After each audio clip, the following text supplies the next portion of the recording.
Continuar, nós estamos numa série de mensagens chamada Eu Sou Casa. A gente começou semana passada nesse novo tema que traz como proposta mais a introspecção. A gente voltar os nossos olhos para dentro de nós.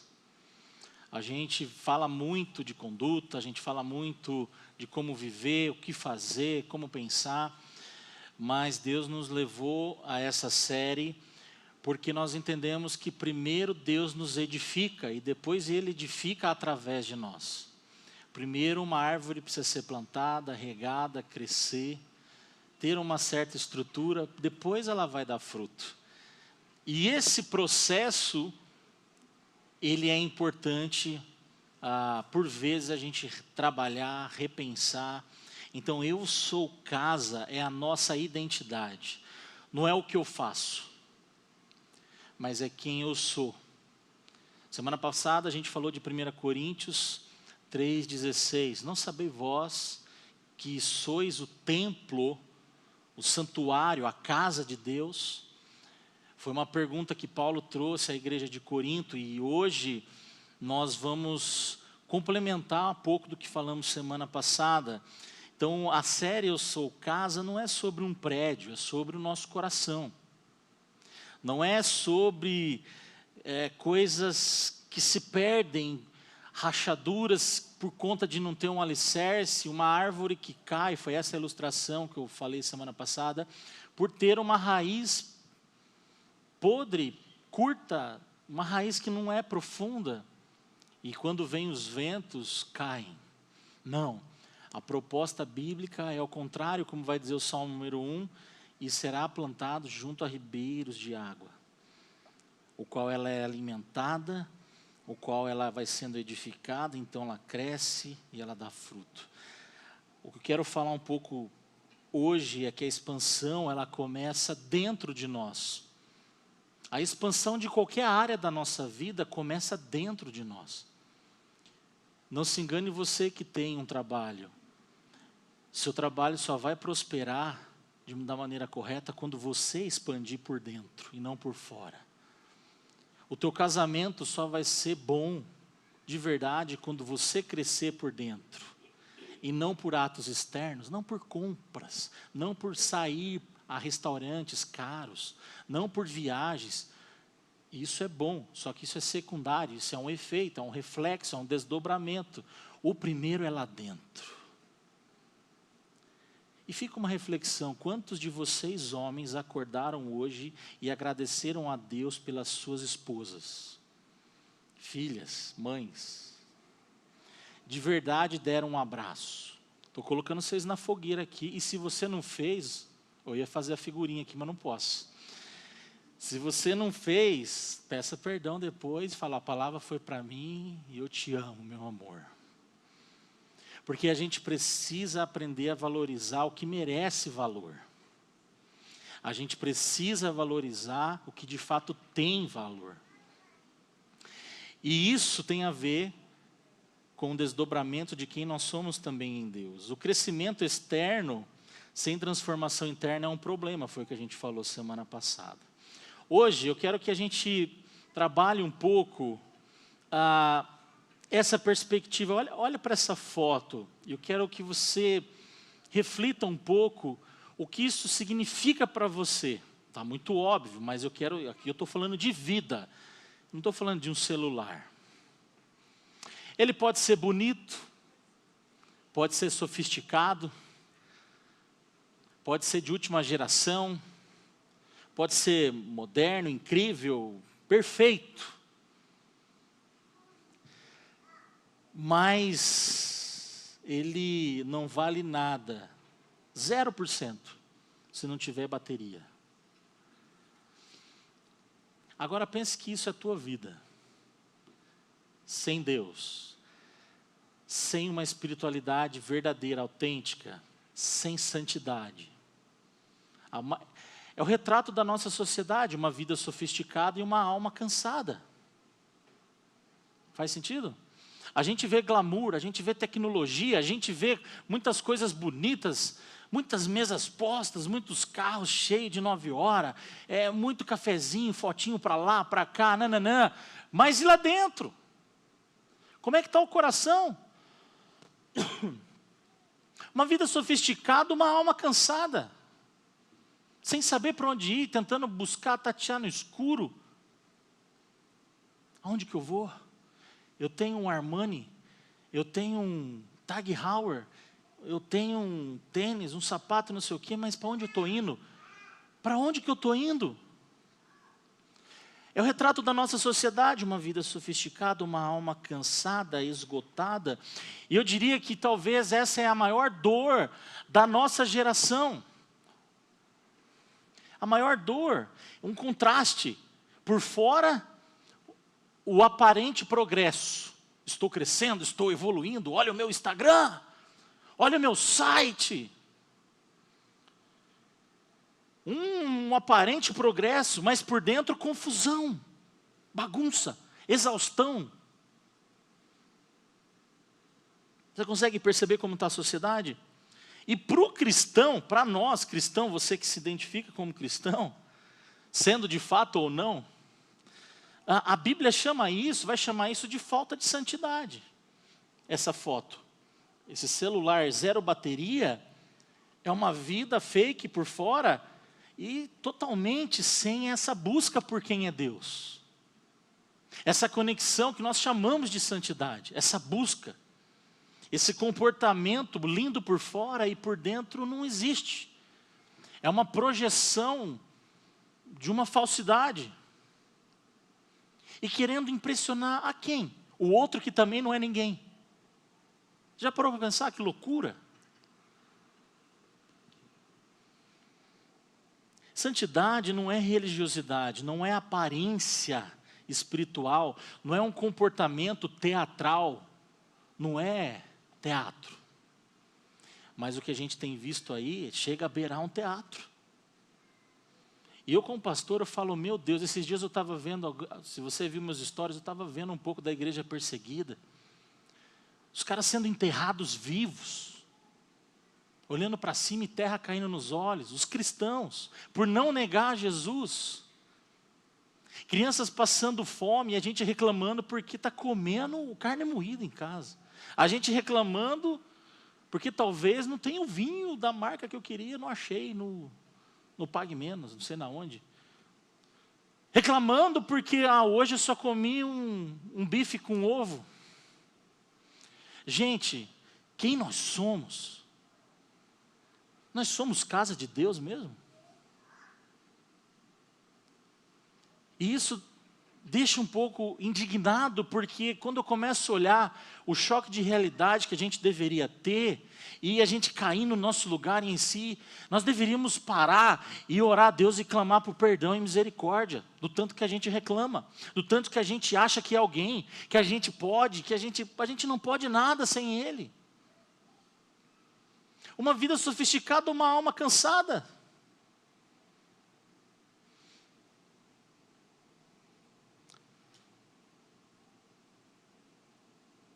O que sustenta você é o que você vive por dentro, por fora é só o desdobrar, é só um efeito. E é exatamente isso que Paulo vai falar em Efésios 2, ele está falando com pessoas que foram de fato transformadas por Cristo, mas Paulo tem algo que ele sabe de algo muito profundo, ele vai falar assim, não basta começar bem, e a gente vai perceber isso. Mas é preciso ser edificado corretamente. Também, na contrapartida, não adianta eu ter só um alicerce forte e construir paredes tortas. Tudo tem que ser bom, o alicerce tem que ser bom, a construção da minha vida tem que ser boa, o acabamento tem que ser bom, tudo tem que ser bom, e a estética também, tudo. Tudo tem que ser bom do começo ao fim. Tudo. Tem que ser para a glória de Deus. Quer comais, quer bebais, tudo façais para a glória de Deus. Santidade não é sobre ser perfeito, o super crente, a super mulher maravilha cristã. Não é isso. É sobre a gente não considerar o evangelho parte da nossa vida, mas o todo. É sobre a gente não viver uma vida fragmentada. é sobre a gente não estar com uma foto como essa no 0%, no 2%, mas ao contrário disso, no 90% para cima, conectado na fonte o tempo inteiro. E aí Paulo vai revelar algo extraordinário. Paulo diz que nós não somos mais estrangeiros. E aí eu vejo assim, gente que está dentro da igreja por anos e parece um estrangeiro. Eu não sei quantos já tiveram a oportunidade de viajar para um outro país, mas quem já teve sabe que quando chega lá, você se sente um estrangeiro e não tem como não sentir. Você vê a cultura diferente, você vê as cores, a comida, a pessoa que vai falar com você é outro idioma. E a impressão que eu tenho às vezes é que a gente está falando aqui com estrangeiro. Com gente que não entende nada do reino de Deus. Com gente que não consegue parar para ler a Bíblia, com gente que não consegue pensar em como o dom dele se faz útil na vida do irmão, em como a vida dele pode impactar a família do outro, que senta do lado, que como a tua própria inteligência pode ser útil e demais para a glória de Deus no reino, que como as nossas finanças podem fazer a diferença na vida do irmão, quando empregados de forma certa, através dos dízimos e das ofertas. Não, mas a gente quer viver para o nosso próprio umbigo. A gente quer viver pelos nossos próprios prazeres. E aí a gente fala que a gente é casa de Deus. Na onde? Casa de Deus na onde? Paulo vai falar que a gente está sendo edificado sobre um fundamento. E a gente vai ver algumas coisas que ele vai declarar. Ele vai falar sobre identidade, que a gente já falou também semana passada, fundamento, crescimento, habitação. De fato, ele vai falar que em Cristo, que é o nosso alicerce, todo o edifício é ajustado e cresce para se tornar, ou tornar-se um santuário santo no Senhor, morada de Deus no Espírito. A gente vai ler, mas eu quero que você preste atenção. Ele está fazendo uma progressão, um desenvolvimento. Então Paulo está falando de identidade, de fundamento, de crescimento, de habitação. Ele está falando dessas 4 coisas na sequência. Então Deus ele não começa um crescimento do zero. E não somente ele começa pelo crescimento, mas ele vai começar um passo atrás, pelo fundamento. Antes de Deus edificar a nossa casa, aonde ela está firmada? Qual é o nosso fundamento? Qual é o teu fundamento? O fundamento da tua vida, da tua história. O fundamento é Cristo. Ele é a pedra angular. Ele é a referência. Ele é o alinhamento. E hoje eu quero falar sobre esse tema. Corações santificados fundamentam a casa, a tua própria e a igreja. Corações santificados expande o reino. Eu nunca vi uma igreja próspera no que diz respeito à aparência, e aí a gente pode julgar, mas igrejas avivadas em que o povo não é e não pratica a santidade. Porque também hoje em dia tem muitas igrejas com volume de pessoas que crescem por maneiras humanas. Mas uma hora cai, fica tranquilo. A casa cai. Porque está cheio de igreja também aí que não prega o verdadeiro evangelho e enche de pessoas. Então número necessariamente não significa muita coisa. Mas as que de fato são avivadas, têm pessoas, crentes com corações santificados. E para a gente crescer, evoluir e expandirmos como movimento, nós precisamos caminhar por esse trilho, corações santificados, para que a nossa casa seja expandida, o nosso coração seja expandido, a nossa empresa, o nosso trabalho, o nosso ministério, a nossa vida, e há movimento. É um passo atrás. A gente tem falado de casa legado, a gente tem falado de sonhos e planos, mas veja, para a gente chegar lá, nós precisamos viver, eu sou casa antes, vocês estão entendendo o caminho? É dar um passo atrás e pensar quem eu sou. Então Paulo está falando em Efésios 2, do 19 ao 22, ele vai trabalhar algumas coisas, eu quero que você perceba isso. Do versículo 1, só vou adiantar, do versículo 1 ao versículo 10, ele vai falar de uma reconciliação com Deus. depois do 11 ao 18, de uma reconciliação entre judeus e gentios. Nós somos um, nós somos casa. Estamos debaixo do mesmo teto, do mesmo alicerce. E do 19 ao 22, que é o que a gente vai ler, é o resultado, um novo povo, um novo templo, ou seja, uma nova casa. Então Paulo ele vai escrever para uma igreja composta de gentios, a gente, aqui ó, a gente, que antes estavam sem Cristo, separados da aliança, sem esperança, sem Deus no mundo. E Paulo vai, de certa forma, dizer, agora tudo mudou. Então eu preciso entender essa mudança. Então Efésios 2:19 vai falar dessa nova identidade. Portanto, vocês, não os judeus, não são mais estrangeiros nem visitantes. Agora vocês são cidadãos que pertencem ao povo de Deus. E são membros da família dele. Olha a nossa identidade aí. A quem eu sou em Deus, pastor? Está aí, ó. Olha quem você é. Você tem dono. Você não é mais estrangeiro. Você não é mais visitante. Você pertence ao povo de Deus. Você consegue perceber? Membro da família dele. Essa é a nossa identidade. Está vendo? Não é o que eu faço. É quem nós somos. Vocês são cidadãos. Você precisa encarnar isso hoje. Então aqui no versículo 19 está falando de uma nova identidade. Paulo está falando de exclusão espiritual. Por quê? O povo não estava entendendo. Se sentia fora. E Paulo fala, opa, vocês não estão excluídos. Vocês são povo. Vocês são concidadãos, tem numa outra versão. E no grego ele vai mais longe, ele vai falar sympolitai. O poli vem de polis, né? A gente sabe, política, polis, cidade. Sim é de sincronismo, que a gente usa muito, sincretismo. Né? Sim, a palavra sim é sincronismo. Então, sympolitai, vocês foram inseridos no corpo. Vocês são povo inserido na família, participantes pleno do povo de Deus, membros da família. O que a gente volta a pensar, como a gente falou em Romanos? A adoção, teologia da adoção. Nós fomos adotados em Jesus. Nós somos filhos, essa é a nossa herança, certo? A gente precisa entender isso. Olha lá, já não sois estrangeiros. Não sois. A palavra aí, xenoi, né? Xenoi, no grego. Estrangeiros, sem direito à cidadania, porque naquele contexto o estrangeiro não tinha direito a nada, zero mesmo. Né? Hoje tem políticas externas, imigração, naquela época não tinha nada. Você não tinha direito nenhum. Peregrinos. Mas a gente não é assim, residente temporário, nômade. Hoje a gente tem. A gente é filho adotado.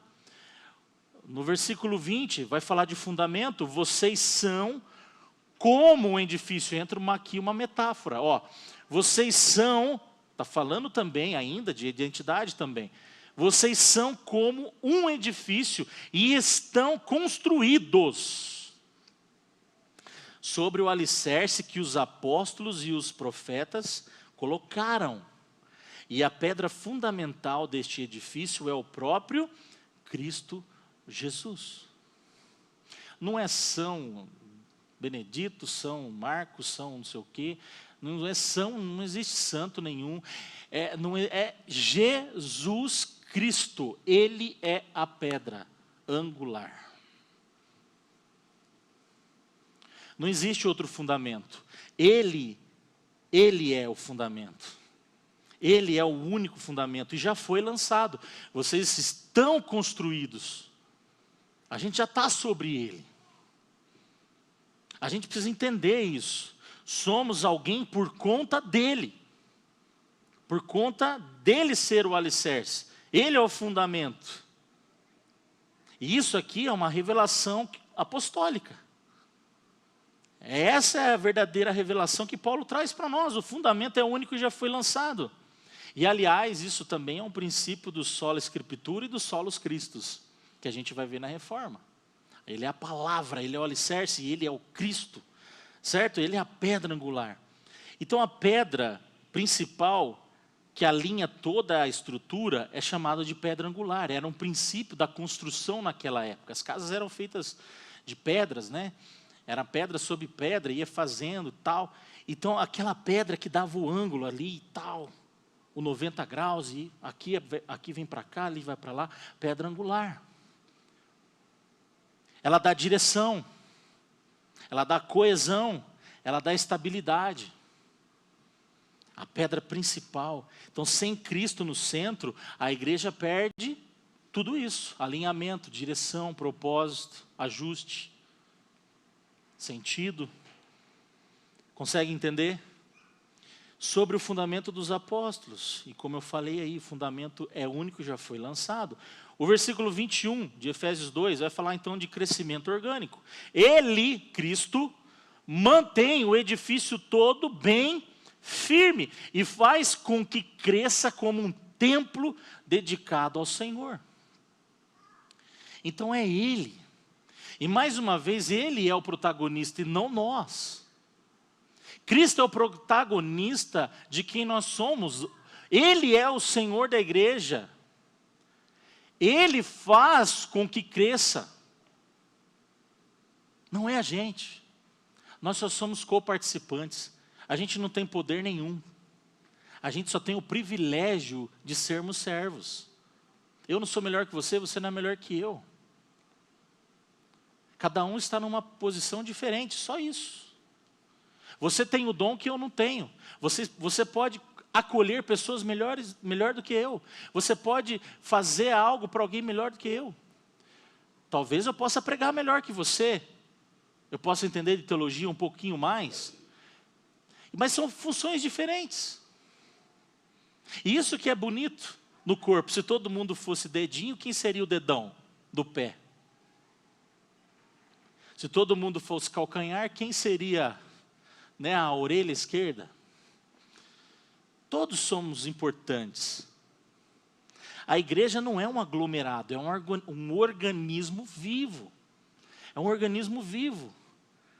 Olha só, todo o edifício bem ajustado. Nossa, essa palavra é quase um palavrão, né? Sinarmologoumene, que significa bem ajustado, um edifício bem ajustado, certo? Ele cresce para o santuário, ele cresce como isso. É a mesma palavra que Paulo usou lá em 1 Coríntios, que a gente falou semana passada, não é o hieron, é o naos, que significa algo mais profundo, o santo dos santos, não é o pátio. Então Paulo ele é muito específico ao usar a palavra aqui, se referindo ao lugar santíssimo. O seu coração hoje é o lugar santíssimo, porque lembremos, no Antigo Testamento, o tabernáculo representava a presença de Deus quando ele vinha. Então eles tinham que fazer o tabernáculo, aí tinha a pia lá fora, aí eles faziam todo o acampamento, delineava tudo, aí tinha o lugar santo e o santíssimo, né, o santo dos santos. E lá só entrava o sacerdote. E só ele falava com Deus. E ainda amarrava-se uma cordinha, porque se ele morresse lá dentro, eles puxavam a cordinha para fora, assim. E puxavam o corpo do profeta. Só que hoje nós temos esse livre acesso. Porque ele não só nos ouve, mas ele habita em nós. E eu nunca vi uma igreja tão negligente em percepção de própria identidade. É como se a igreja olhasse no espelho todo domingo e não se enxergasse. É como se você chegasse, igual você chegou hoje, para colocar a tua camisa, o teu vestido e tal, e olhou ali, e você não se visse. Não é estranho? É a percepção que eu tenho da igreja moderna. Não consegue se ver, não consegue perceber que é o próprio Santo dos Santos. E sabe o que é legal? Que o próprio tabernáculo no Antigo Testamento apontava para Cristo. E em João 1, a tradução no grego é que ele tabernaculou entre nós. Olha como é profunda essa teologia. Ou seja, quando ele se encarnou, quando Jesus veio ao mundo, ele se encarnou, ele nasceu, ele tabernaculou entre nós. E mais do que isso hoje, dentro de nós.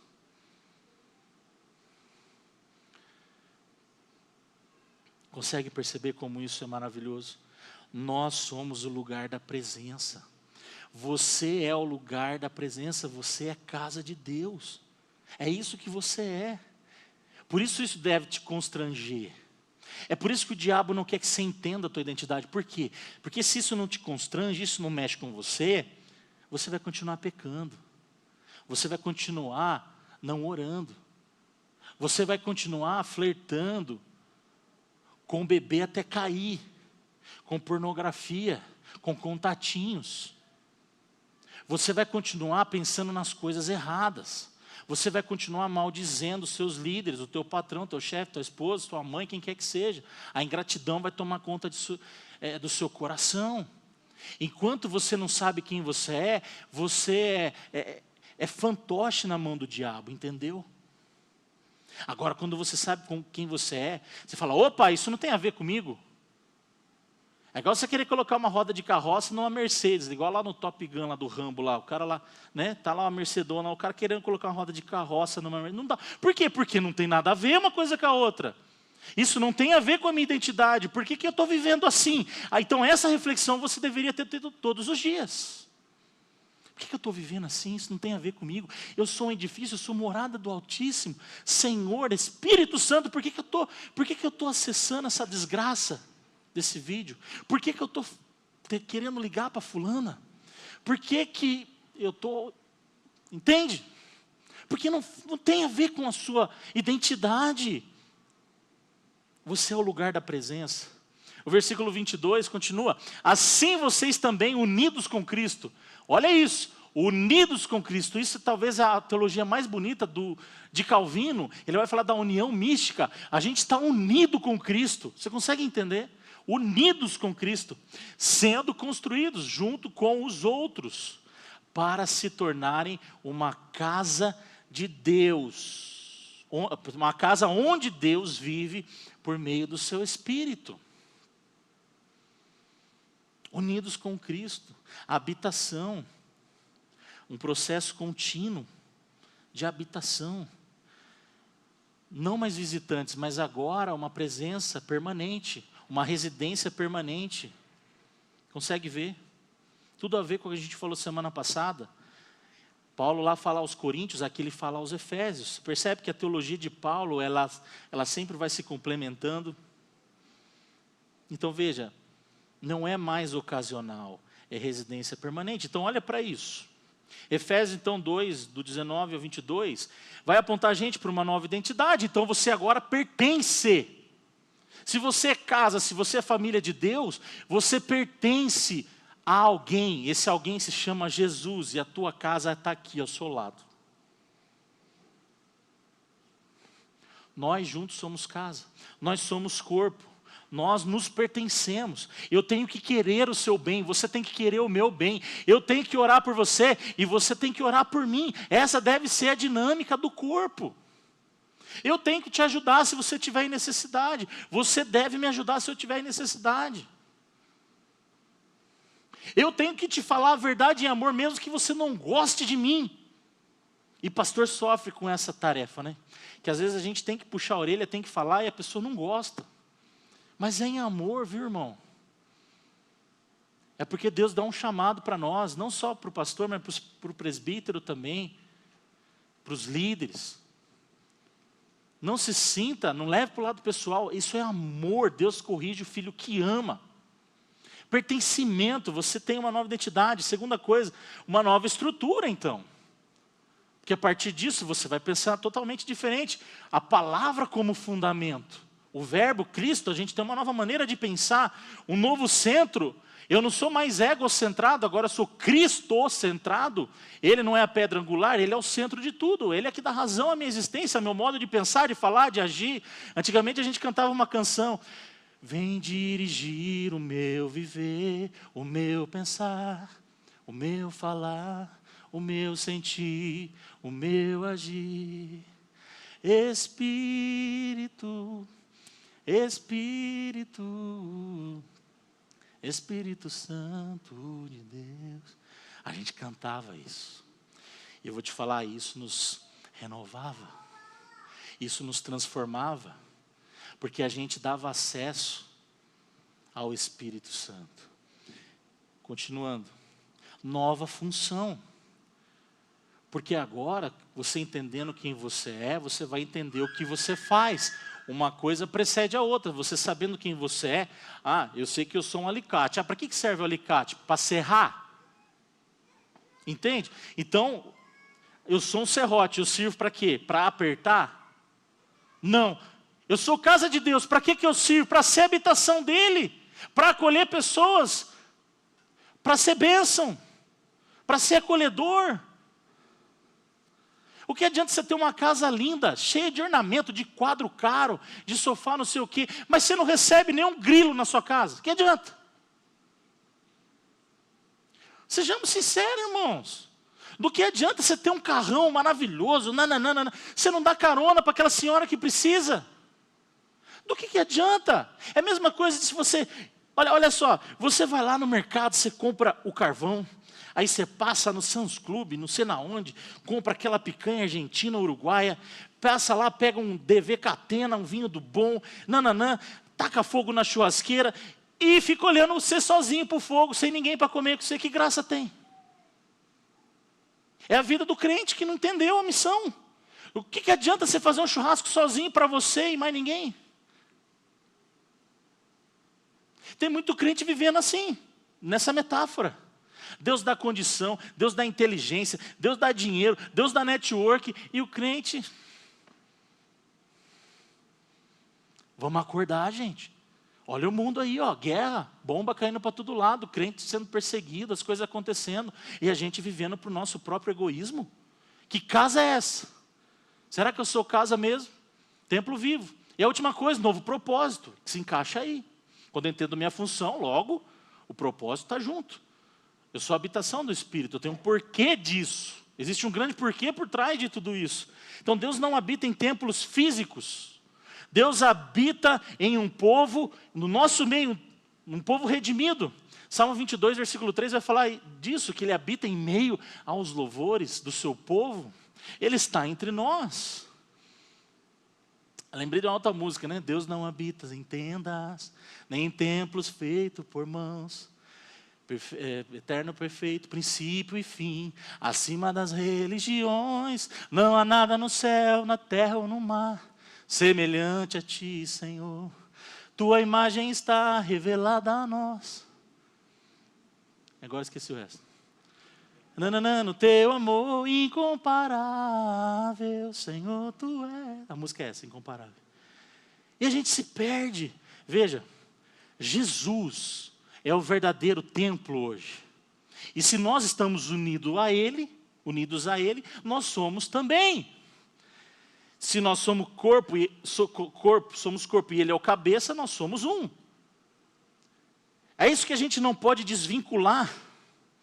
Entende? A igreja está unida a Cristo. Nós somos um templo expandido de quem Ele é. Eu sou os olhos de Cristo, as mãos de Cristo, os pés de Cristo. Aonde eu chego, Cristo deveria chegar também. Porque veja, se eu falo que o meu Deus é misericórdia, e eu vejo um azão precisando de misericórdia, e eu não atendo a Ele com misericórdia, Deus não é misericórdia coisa nenhuma. Se tem a oportunidade de fazer o bem ao próximo, eu falo que Deus é bom e eu não faço, Deus não é bom nada. Entende? Você começa a entender como a gente, na verdade, não é templo, não é casa, coisa nenhuma. Deus, Ele vai se concretizar na medida do como a gente o representa. Cristo é fundamento, alinhamento, presença, glória. A igreja não é um evento religioso. E é isso que nós precisamos repensar a cada domingo, porque o que eu vejo, a igreja moderna está vivendo uma esquizofrenia, é uma loucura que a igreja moderna está vivendo. A igreja não é um evento, a igreja é o povo de Deus em missão na terra, é o lugar onde o Deus vivo habita, Ele decidiu habitar em nós, para a glória do nome dEle. Nós não somos um evento, nós não fazemos um evento. Nós nos reunimos para adorar, para aprender, para glorificar, para sermos trabalhados por Ele, para que sejamos melhor ao sair daqui. A expectativa é, eu vou entrar de um jeito, mas eu vou sair melhor sempre. Sem Cristo como pedra angular, a estrutura religiosa pode até subir, mas vai cair. Inevitavelmente ela vai cair. Agora com Cristo ela permanece, porque Ele é o alicerce. Então veja, para você não esquecer, a igreja não é prédio, é um povo edificado em Cristo. É isso que nós somos. Unidade não é sociológica. Ela não é sociológica, não é porque estamos aqui em pessoas que a gente é unido, não. Ela é cristológica, é Cristo que nos une. Se não tiver Cristo aqui, isso aqui virou palestra. É melhor a gente falar de outra coisa. Cristo é o motivo da nossa união. É Ele que nos une. Então, a nossa unidade, ela não é sociológica, ela é cristológica, é por isso que o mundo não entende. Porque eles querem colocar a igreja num status sociológico, e aí vai dar ruim. A igreja está acima. A igreja transcende a sociologia. O crescimento saudável é doutrinário espiritual. Se você está num lugar, ou já frequentou algum lugar, ou pode lembrar de alguém que está num lugar onde não tem doutrina e espiritualidade, é barco furado. Aí a pessoa começa a ler coisas estranhas. Pensei, mas não vou falar. Quarto, santidade é coletiva.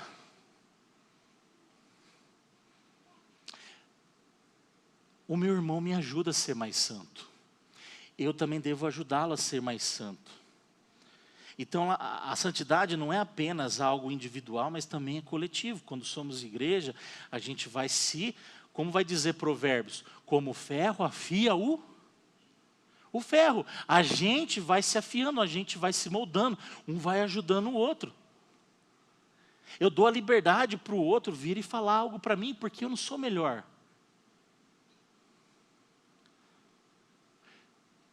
Entende como é a dinâmica? Isso é muito bom. Se somos templo, precisamos preservar isso. O que Tiago vai falar? Orai uns pelos outros, para que sejam curados. Isso é ser igreja. Para a gente pensar aqui rapidinho. Existe alguma ferida que você transformou em identidade? Isso aqui é muito sério. Tem muitas pessoas que começam a conviver e fazer daquilo uma muleta para não mudar de vida. Existe alguma coisa que se transformou em identidade? Essa identidade não é e não vem de Cristo. A pessoa transforma o problema que ela teve no passado em quem ela é. Você não é o teu passado. Você não é culpado por algo que aconteceu na tua fase. Você não é o que aconteceu de ruim com você. Você não é o teu pecado. Você pode ter pecado, mas você não é o teu pecado. E tem gente que pega isso e transforma isso na própria identidade. Ah, eu sou um miserável. Eu sou um adúltero. Eu sou um avarento. Eu sou... Não, peraí. Se você é casa de Deus, você não é mais. Então não se rotule mais. Agora, se você está entendendo hoje essa palavra e você se vê ainda assim, então você precisa de Jesus para deixar de ser assim. E olhar para Ele entendendo qual é a sua identidade hoje. Se isso está te incomodando, então talvez, será que não existe alguma ferida que você transformou em identidade? Santidade começa quando você para de maquiar, sabe? Vai maquiando e começa a permitir que Deus te trate, que Deus chegue na ferida. O que Deus encontraria em você se Ele iluminasse hoje as áreas escondidas da tua vida? Vamos supor que você é um quarto escuro e Jesus... Posso entrar, fulano? Pode, Senhor. Então tá bom. Aí Ele pega o farolete e vai. O que Ele encontraria na tua alma hoje? O que Ele encontraria na tua casa hoje? Do seu coração? Você consegue perceber o que Deus quer trabalhar na sua vida? Ser casa é dar acesso total a Ele. Você está tratando o pecado como algo a ser abandonado ou não? Ou como algo apenas que precisa ser administrado? Tem gente que administra bem o pecado. Conheço gente. A pessoa é expert em administrar o pecado. Não, veja, pastor, esse mês eu só dei 3 notinhas falsas. Eu só soneguei 5 notas. Eu sonegava 25. Esse mês eu só soneguei 5.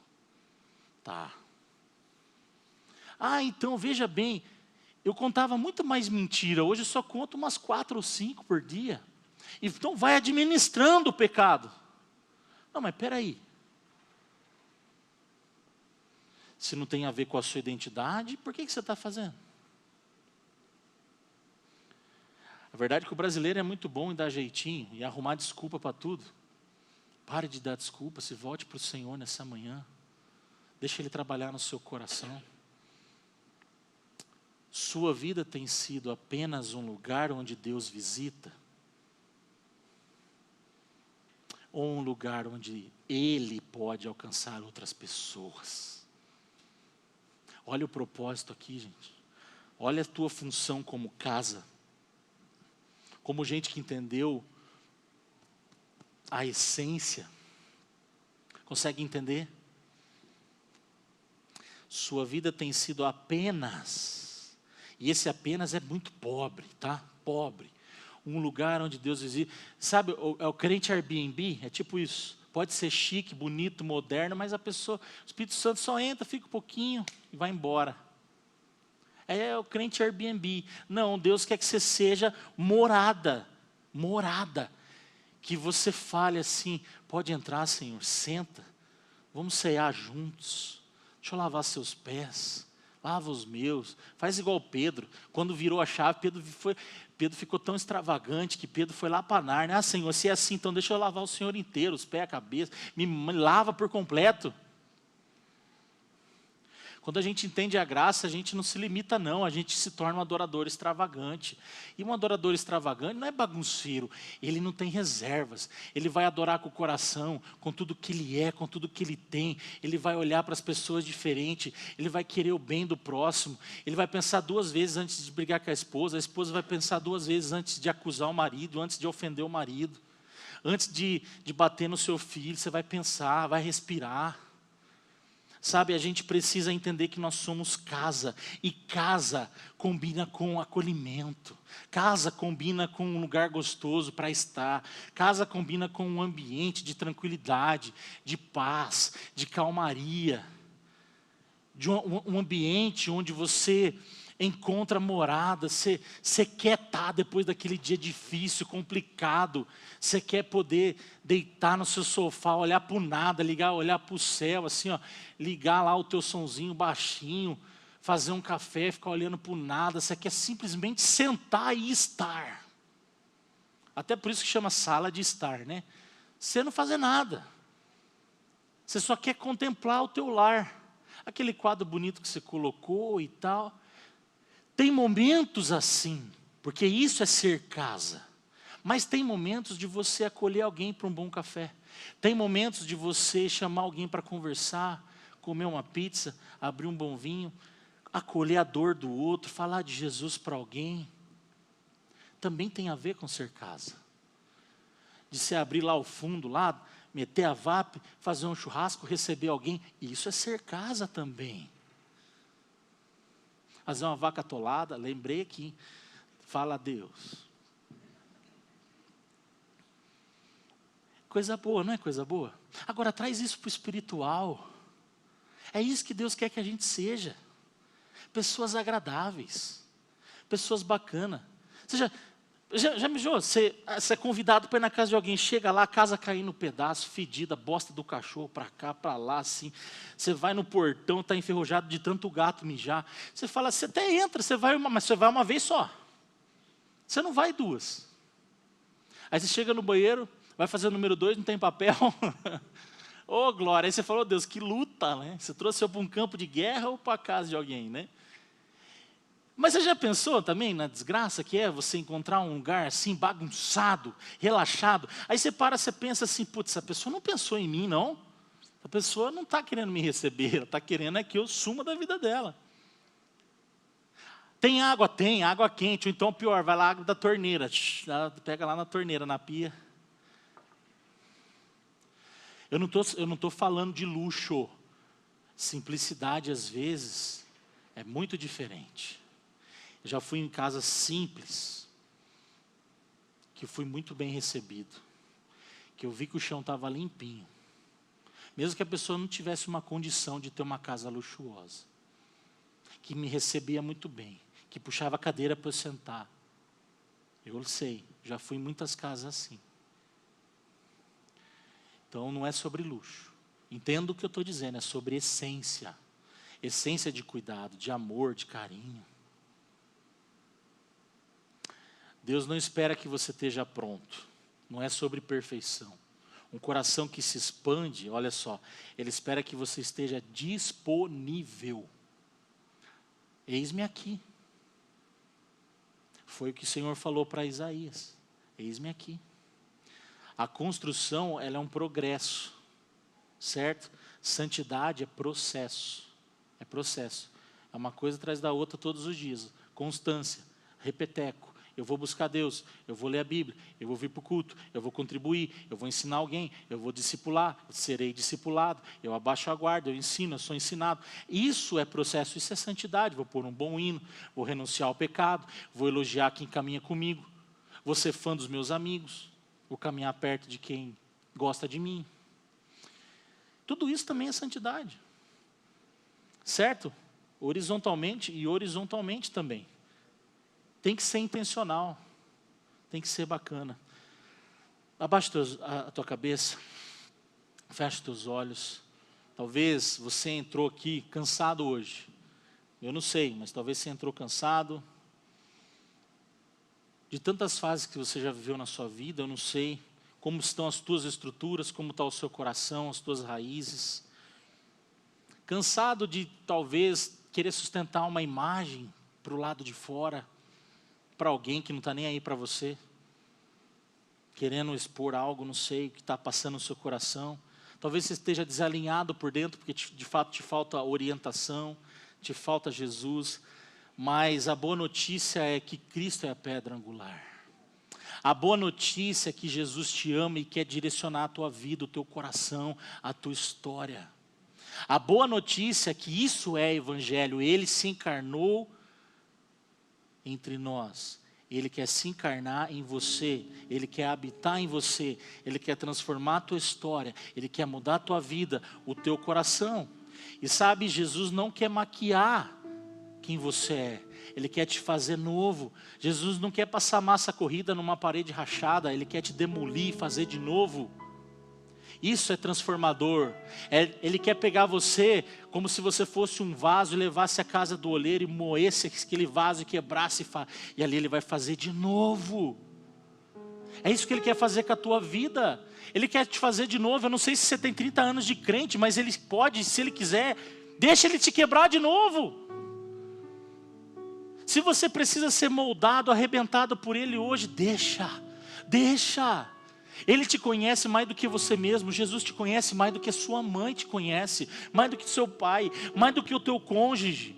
Jesus te conhece mais do que qualquer pessoa no planeta, na face da terra. Deixa Ele te moldar, deixa Ele te quebrar, deixa Ele te fazer de novo. Entrega. Qual que é a área da sua vida? Qual que é a área da sua vida que você está fazendo ali, aquele pecadinho de estimação? Qual que é a área escondida que só Ele sabe? Deixa Ele trabalhar. Deixa Ele te moldar. Ele quer ser casa. Ele não quer ser só a sala. Ele quer entrar no quarto, Ele quer entrar no banheiro, Ele quer entrar na cozinha. Ele quer dominar o terreno inteiro, a casa inteira. Qual é a área que você precisa entregar ao Senhor nessa manhã? Eu não sei, mas você sabe. E Deus também sabe. Só que você precisa baixar a guarda e falar: Senhor, eu quero ser casa.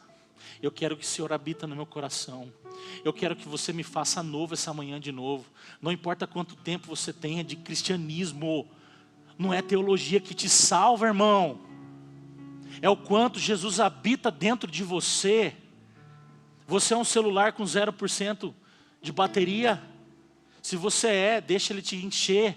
Deixa Ele te carregar. Não adianta você ser bonito por fora, você ter um Instagram instagramável, umas fotos bonitas. Não adianta você falar bem, não adianta.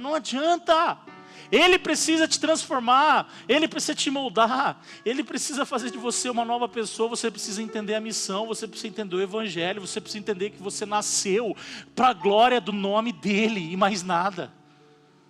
É disso que você precisa, sair daqui diferente nessa manhã. Você não pode sair daqui do mesmo jeito que você entrou. Você tem que sair aqui constrangido, entendendo que você é pecador, mas que Ele te ama mais do que tudo. Que Ele te ama apesar dos erros do seu passado, apesar do seu pecado, apesar do que você foi lá atrás, há 10, 15 anos atrás. Ele te ama, Ele quer fazer você ser uma nova pessoa hoje. Ele quer que você saia daqui cheio dEle. Deus querido, nós invocamos o Teu nome, a Tua presença agora. E eu peço, Deus, que a Tua glória continue trabalhando neste lugar. Que o Senhor continue enchendo os corações. Que o Senhor continue nos esvaziando. Vai nos quebrando, vai nos moldando. Arrebenta com a gente, Senhor, nos faça de novo. Nos faça entendendo que nós somos casa. Nos molde, nos construa novamente pela glória do Teu nome. Que nós entendamos que nós somos um com Cristo, que nós somos povo, que nós somos casa. E nós temos identidade, fundamento, função, propósito. Nos ajude a sermos crentes de verdade. Nos ajuda, Senhor. Espírito Santo, ilumina a nossa mente nessa manhã, para que saiamos daqui entendendo com o Espírito, não só com a mente, mas com o Espírito, de que nós somos o lugar santíssimo da Tua morada. Que não haja espaço para o pecado em nós. Que não haja espaço para as coisas erradas mais na nossa vida. Nos ajude a renunciarmos tudo aquilo que é impuro, tudo aquilo que é errado, tudo aquilo que não tem controle. Nós queremos Te honrar, Espírito Santo. Nós queremos Te honrar, Jesus, com a nossa vida, com a nossa história, com o nosso dom, com o nosso talento, com tudo o que temos e somos. Transforma o coração de cada um dos meus irmãos aqui. Transforma-nos, Senhor. E que seja para a glória do Teu nome. É o que nós oramos, pedimos e agradecemos. No nome de Jesus. Amém.